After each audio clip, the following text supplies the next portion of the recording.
إن الحمد لله نحمده ونستعينه ونستغفره ونعوذ بالله من شرور أنفسنا وسيئات أعمالنا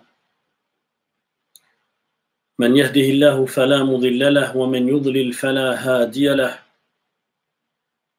وأشهد أن لا إله إلا الله وحده لا شريك له وأشهد أن محمدا عبده ورسوله صلى الله عليه وعلى آله وصحبه وسلم تسليما كثيرا إلى يوم الدين. يا أيها الذين آمنوا اتقوا الله حق تقاته ولا تموتن إلا وأنتم مسلمون.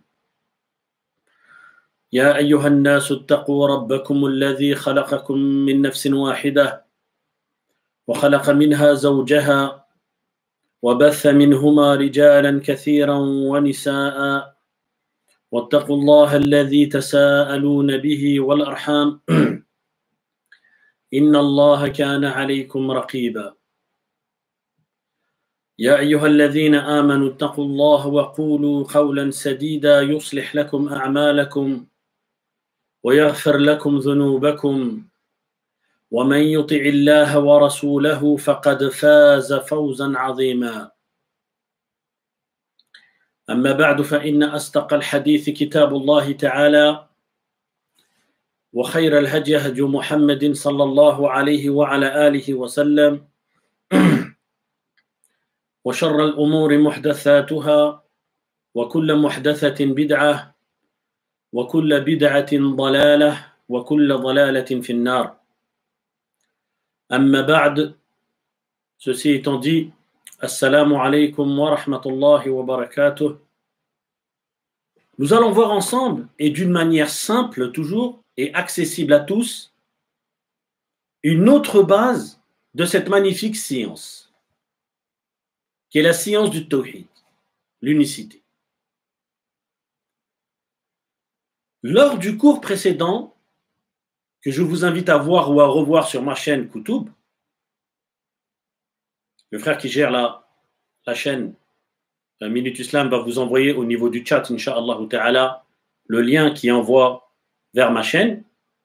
Je vais vous demander de vous y abonner, Inch'Allah ta'ala, pour que vous puissiez profiter de cette science. Donc, lors du cours précédent, que je vous invite à voir ou à revoir sur ma chaîne, nous avons vu la définition linguistique et religieuse du mot unicité.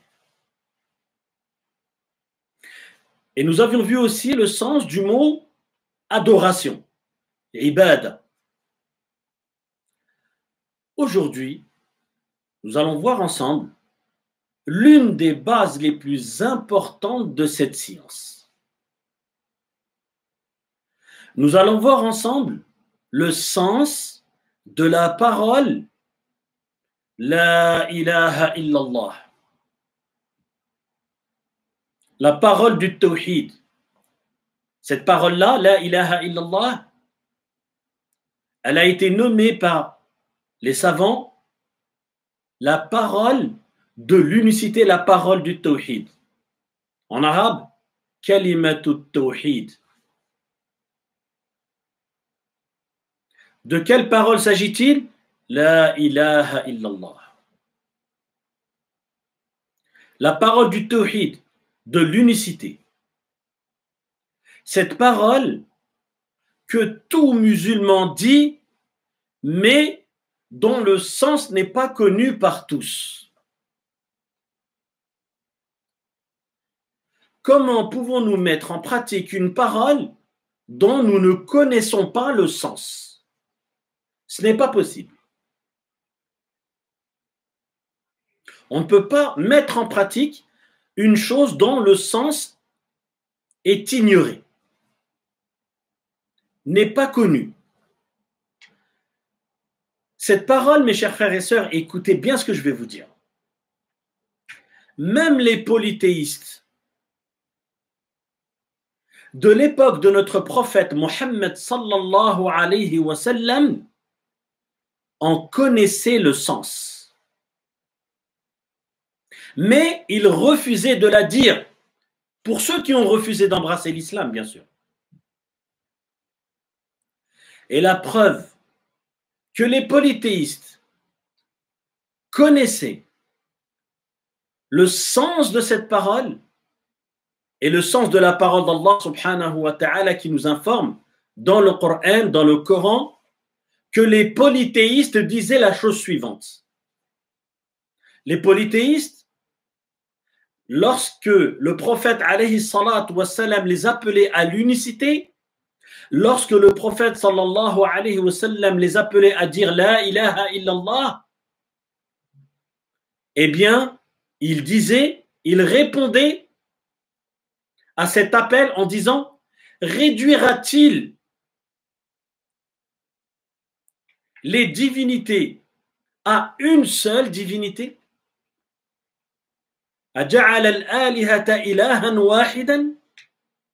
Réduira-t-il les divinités à une seule divinité? Eh bien, cette parole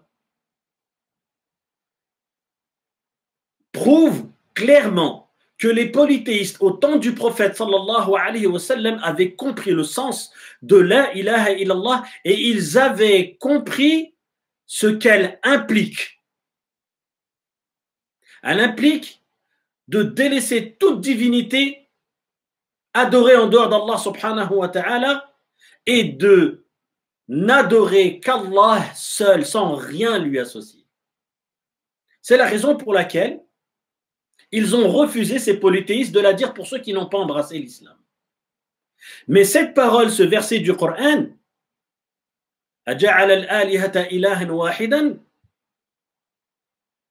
où Allah tabaraka wa ta'ala nous informe dans le sens du verset que les polythéistes disaient réduira-t-il les divinités à une seule divinité, ce verset-là prouve d'une manière claire que les polythéistes avaient compris le sens de la ilaha illallah. Et la preuve, mes chers frères et sœurs, que beaucoup de personnes s'affiliant à l'islam, il dit je suis musulman. La preuve que beaucoup de ces personnes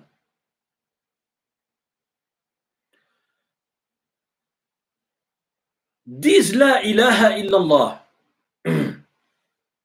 sans en connaître le sens, la preuve que beaucoup de personnes s'affiliant à l'islam ne connaissant pas le sens de cette parole, ne connaissent pas le sens de cette parole, et que certains, parmi eux, beaucoup même, vouent l'une des plus importantes adorations, qui est l'invocation, ad-du'a. Le prophète, alayhi salatu wassalam, au sujet de l'invocation, a dit ad-du'a huwa al-ibada. L'invocation, c'est l'adoration. Ce qui montre la place importante qu'a cette adoration parmi les autres adorations. Eh bien, la preuve que beaucoup de personnes s'affiliant à l'islam ne connaissent pas le sens de cette parole et que certains, même beaucoup, vouent l'une des plus importantes adorations, qui est l'invocation, à autre qu'Allah subhanahu wa ta'ala. En invoquant des tombes ou des tombeaux ou autre chose. Ils vouent même d'autres adorations, comme le sacrifice par exemple à autre qu'Allah subhanahu wa ta'ala, etc., etc., parmi les adorations qu'ils vouent à autre qu'Allah, qu'ils vouent à autre qu'Allah subhanahu wa ta'ala. Eh bien, cela montre qu'il est urgent d'apprendre le sens de la ilaha illallah, de bien le comprendre, de mettre en pratique ce qu'implique cette parole et d'appeler un maximum de personnes à la compréhension et à la mise en pratique de cette parole. La ilaha illallah. Il est donc important, primordial, utile, crucial, fondamental de connaître le sens de cette parole. Sachez aussi, mes chers frères et sœurs, que la raison pour laquelle j'ai parlé du sens de l'unicité et de l'adoration lors de l'épisode numéro 1 de cette série, avant de vous parler du sens de la parole de l'unicité, la ilaha illallah, est la suivante. La raison est, ou la cause, est que la bonne compréhension du mot unicité tawhid et du mot adoration ibada vont vous permettre, vont nous permettre de mieux comprendre le sens de la parole de l'unicité La ilaha illallah. La ilaha illallah. La ilaha illallah, mes chers frères et sœurs, est une parole qui renferme en elle ce qu'Allah a voulu et veut de ses serviteurs. À savoir le tawhid, l'unicité, vouer un culte exclusif à Allah subhanahu wa ta'ala.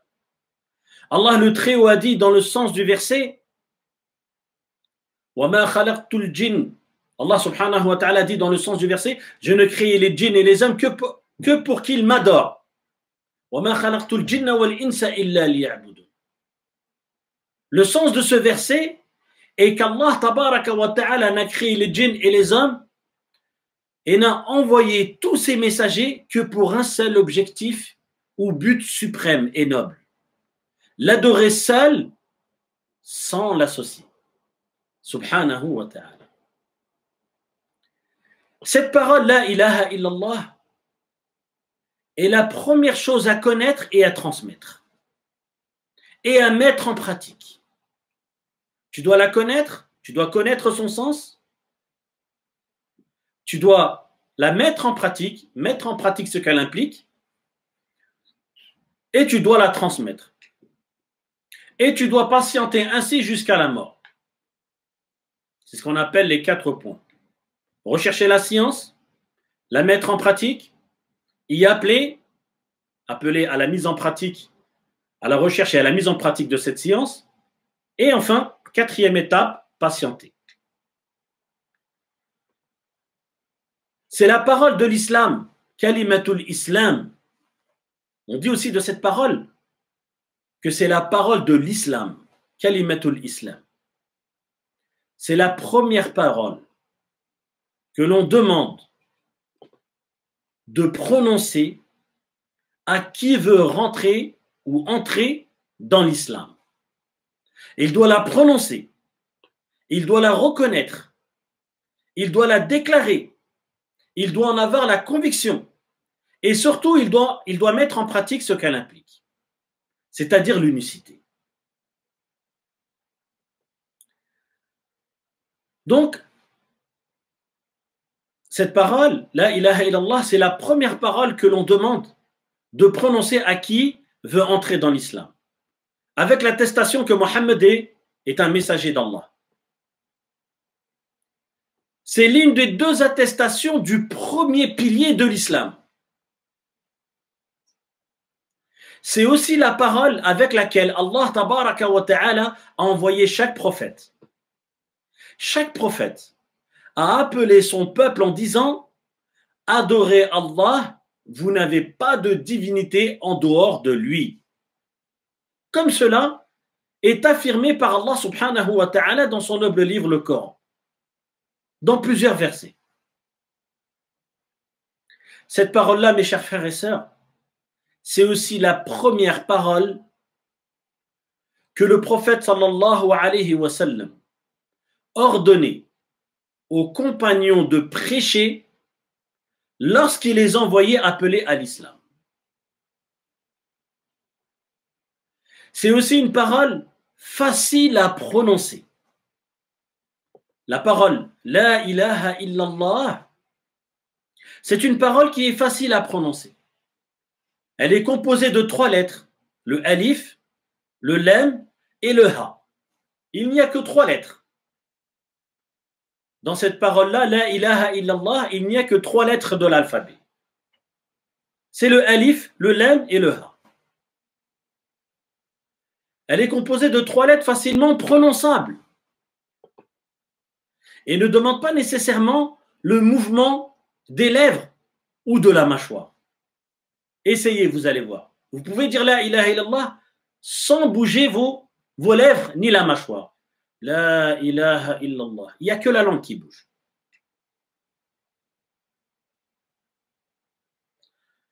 Quel est le sens de la ilaha illallah? Quel est le sens de cette parole? Qu'il va falloir que chacun d'entre vous, qu'il va falloir que chacun d'entre nous apprenne par cœur, mais surtout pas seulement. Chacun doit l'apprendre par cœur, mais pas seulement. Car apprendre par cœur quelque chose n'implique pas qu'elle soit mise en pratique correctement ou comprise correctement. Première étape, je l'apprends par cœur. Deuxième étape, je la comprends, je la médite, j'écoute son explication. Troisième étape, permis. Grâce à la deuxième étape, puisque je l'ai compris, cette parole, je vais pouvoir la mettre en pratique. Je vais donc pouvoir passer à la troisième étape. Première étape, je l'apprends par cœur. Je n'arrive pas à apprendre par cœur, ce n'est pas grave. Lis-la plusieurs fois. Deuxième étape, comprends cette parole. Son sens, ce qu'elle implique. Troisième étape, tu la mets en pratique. Car ce qui est voulu, c'est la mise en pratique de cette parole.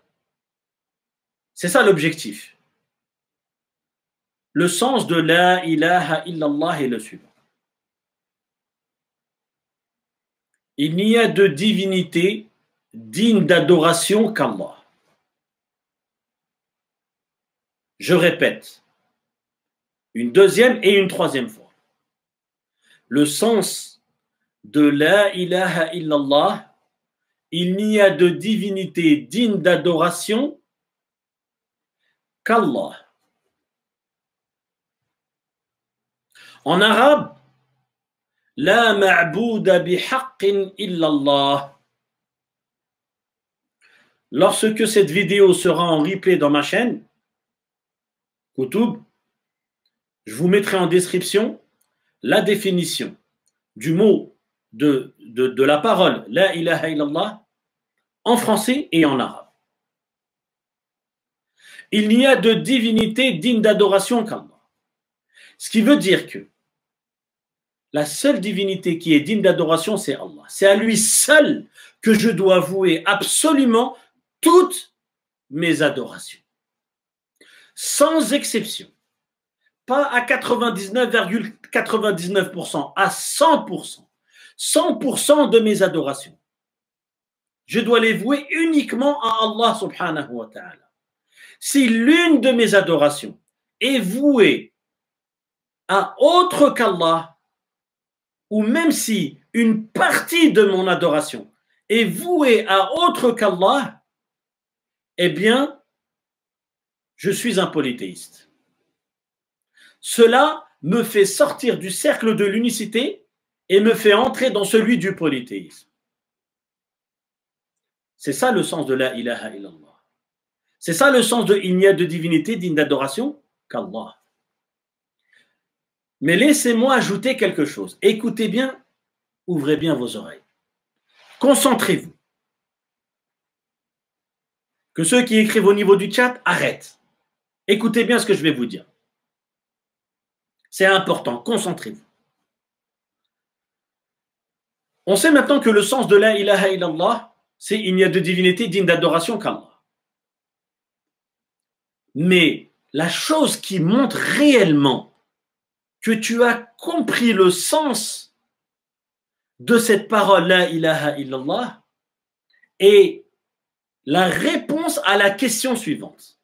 Si tu réponds correctement à la question suivante, cela montrera que tu as bien compris le sens de la ilaha illallah. La question est la suivante. Pourquoi est-ce que Allah tabaraka wa ta'ala est le seul qui est digne d'être adoré? Pourquoi est-ce que Allah subhanahu wa ta'ala est le seul qui mérite d'être adoré? La réponse à cette question, elle montre que la personne a bien compris le sens de la ilaha illallah. Elle a bien compris quel est le sens de il n'y a de divinité digne d'adoration qu'Allah. Quelle est la réponse à cette question? C'est la suivante. La raison pour laquelle Allah tabaraka wa ta'ala est le seul qui mérite d'être adoré est que c'est lui seul qui détient la seigneurie. Il a les plus beaux noms et les attributs les plus parfaits. Je repose la question. Pourquoi est-ce que Allah tabaraka wa ta'ala est le seul qui est digne d'être adoré? Pourquoi est-ce que je dois vouer toutes mes adorations sans aucune exception qu'à Allah subhanahu wa ta'ala? Pourquoi est-ce que c'est lui seul qui mérite d'être adoré? Eh bien la réponse elle est simple. Car c'est lui qui détient la seigneurie. Qu'est-ce que la seigneurie? C'est lui qui a tout créé. C'est lui le seul vrai créateur. C'est lui qui gère absolument tout. C'est lui le seul vrai gérant. Et c'est lui le seul vrai roi. À lui appartient toute chose. C'est lui qui a les plus beaux noms, les attributs les plus parfaits. Donc, c'est lui seul qui mérite d'être adoré. Allah subhanahu wa ta'ala.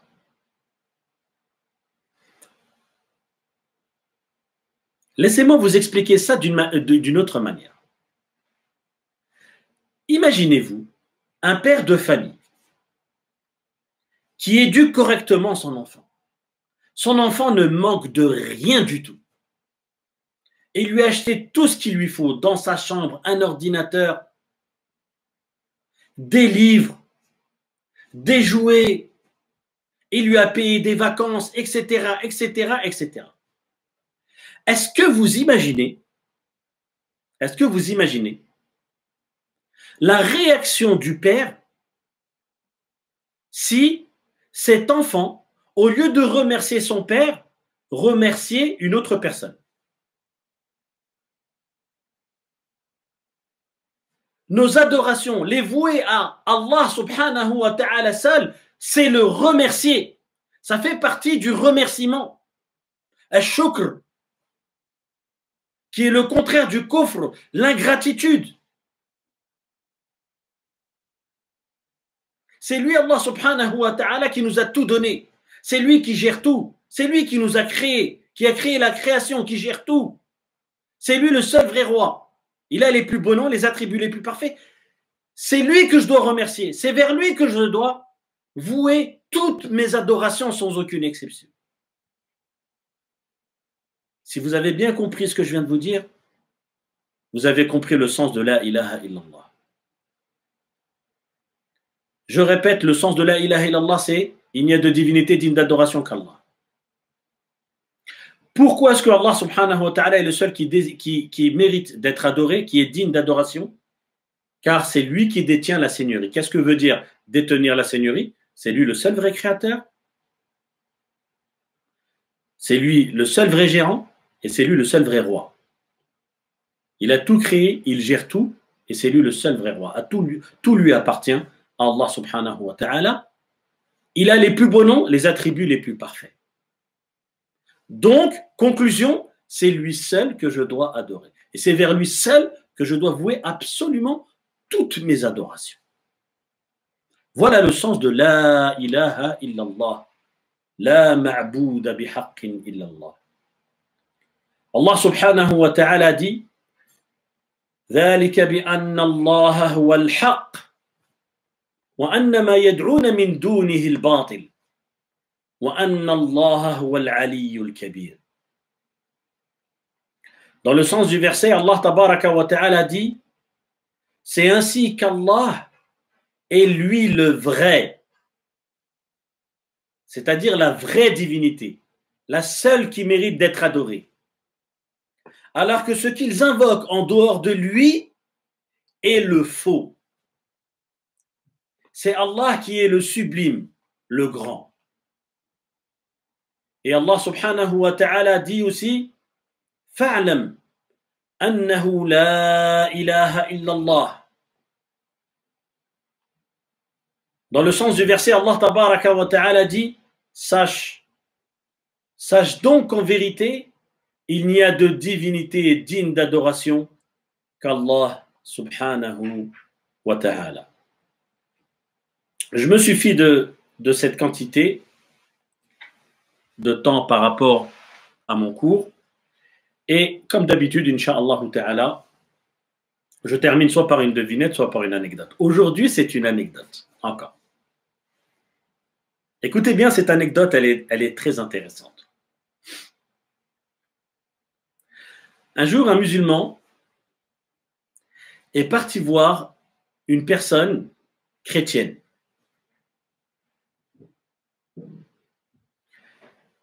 Elle lui a posé le problème suivant. Elle lui a demandé la chose suivante. Elle lui a dit à cette personne chrétienne,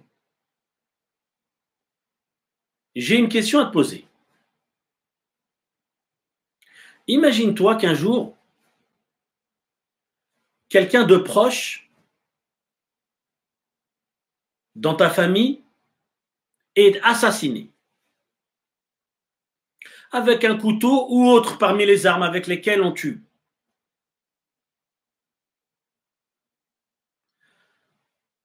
Tu vas au tribunal, cette personne est jugée et condamnée, et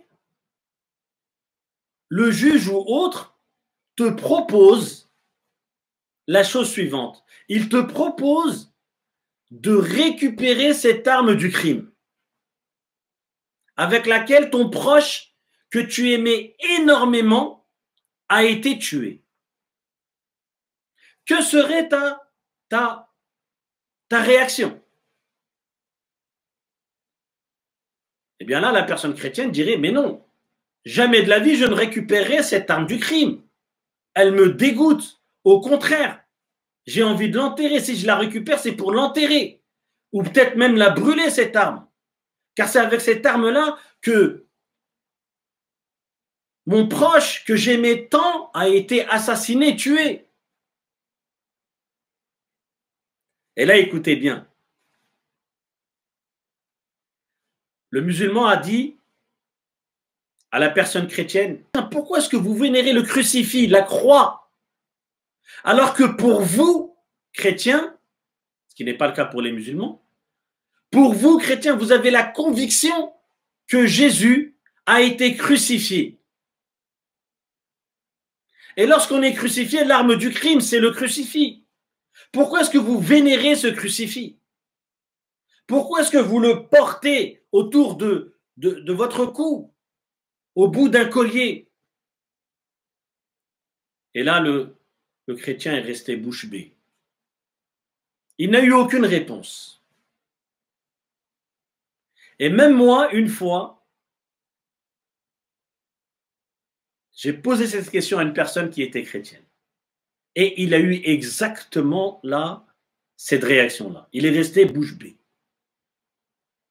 Il est resté bouche bée. Il ne parlait plus. Et il est parti. Voilà pour la petite anecdote de la fin. سبحانك اللهم وبحمدك أشهد أن لا إله إلا أنت أستغفرك وأتوب إليك بارك الله فيكم وجزاكم الله خيرا على حضوركم وعلى صبركم. Je vous remercie comme d'habitude pour votre présence et votre patience. Et comme d'habitude, je vous rappelle que j'ai mes vidéos qui passent en live sur cette chaîne sont en replay, en rediffusion sur ma chaîne YouTube qui est Koutoub. KOUTOUB.